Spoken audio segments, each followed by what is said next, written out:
A very warm greetings from our team Twins. Our project is Soil Mates, focusing on smart irrigation system.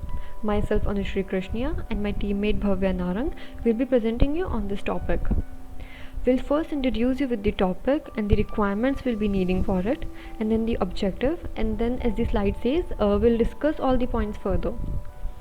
So basically, we'll be focusing on smart monitoring system of soil moisture in crop field. This could help us to water and give pesticides to the plants accordingly, which will for sure reduce the human efforts and it will save water as well. So coming to the requirements, for this we'll be using breadboard, Arduino Uno, moisture sensor, and we have mentioned the functionality as well. You can read it on the slides. And then we will be needing ESP8266 for connectivity and a relay. So our aim will be to design a system that is automatically activated when the soil moisture is low, which then further switches on the pump. So now this is something technical. This flow chart explains how once when the system is on, Arduino reads the data, it then processes it and sends it to IoT cloud. IoT Cloud analyzes the data and then sends notification back to the Arduino.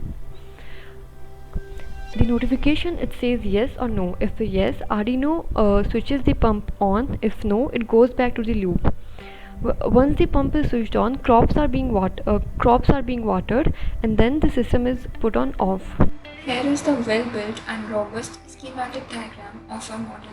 This is the soil moisture sensor at the very left. This would help us later to know whether the irrigation is required or not in that particular area depending on that area's threshold value. This sends data of moisture level to the Arduino board where the decisions to be taken are coded, that is, if the data is greater than threshold then the water pump would be turned off, and if the data is less than threshold then the water pump would be turned on. These decisions by Arduino are followed by relay and hence controls the on-off switch of the water pump. Here ESP8266 is acting as a Wi-Fi module for the whole system.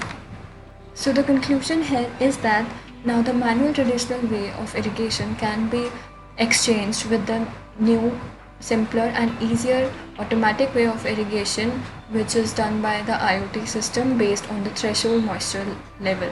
This project can be used in the field in 4 area parts, and in each part which has built a subnetwork of 9 ESP8266. The central box was configured to be the main cluster data manager in charge with receiving and processing data from the closest middlemans and send it in a MySQL database via the 3G GPRS module. So that was it from our side. Thank you so much.